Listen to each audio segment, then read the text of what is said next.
April 25th, 2017, I went on a Tinder date with a kind, attractive, and grounded guy.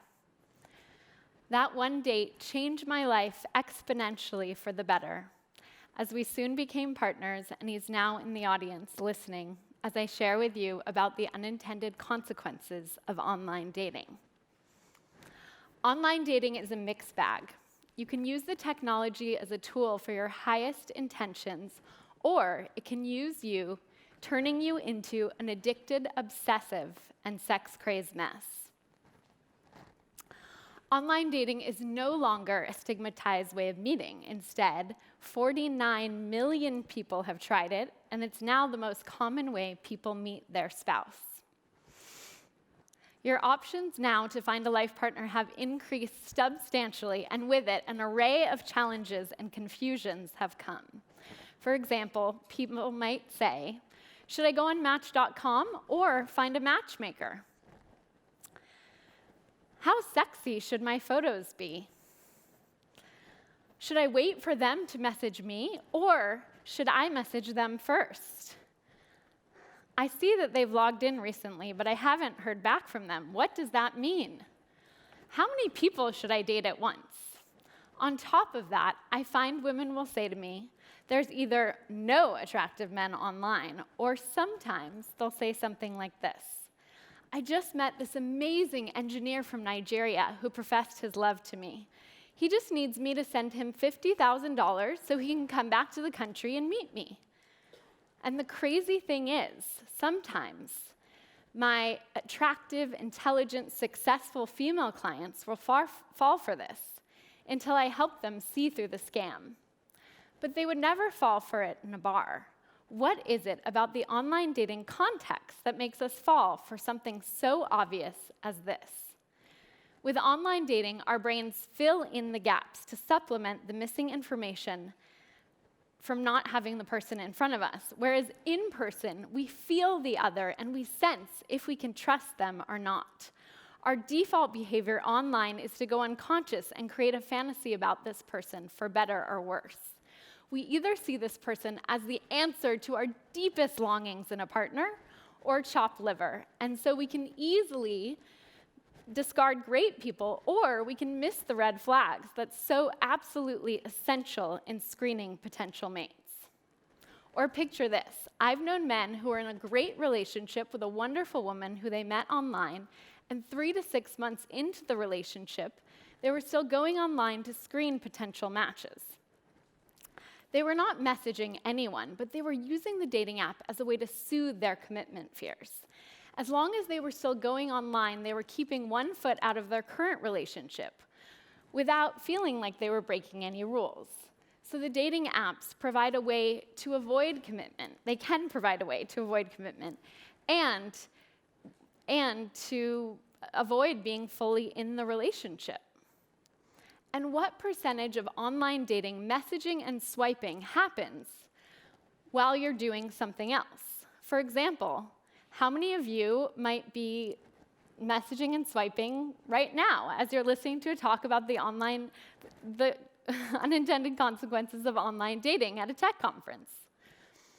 How present can you really be while you're doing something else? And now you can even send a message while you're on a date with someone else. Or if you're feeling lonely, you can quickly send a text, ignite a connection, and lead someone on. You can give someone attention even when you're not into them, just to keep them as a backup option. And how many people out there are getting messages online or on their phone that lead to nowhere? In fact, this is one of the biggest complaints I hear, is that online messaging and swiping doesn't lead to dates. So,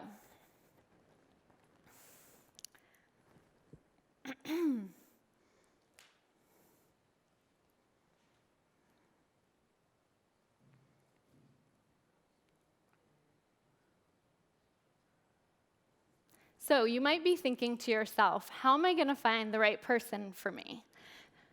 This is like finding a needle in a haystack. But what I find is that the more you change your internal perspective, the more the external changes with it. So stay with me here. Have you ever noticed that on days when you feel most attractive and confident, everyone wants to talk to you? It's the same thing with dating. The way you feel about yourself gets mirrored in the quality of people you meet. So if you feel good about dating, there's a great chance you're going to meet some great people for you. And if you feel hopeless about dating, you're more likely to attract a string of bad matches for you. So how can you feel great about dating with all of the challenges I've talked about? The key is to shine a light on your past and to heal the parts of you that are afraid of true love and intimacy.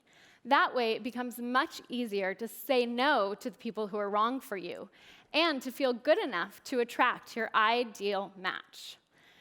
So, if you're struggling with feeling frustrated, disheartened, or confused about dating in the digital age, I have these 3 suggestions for you.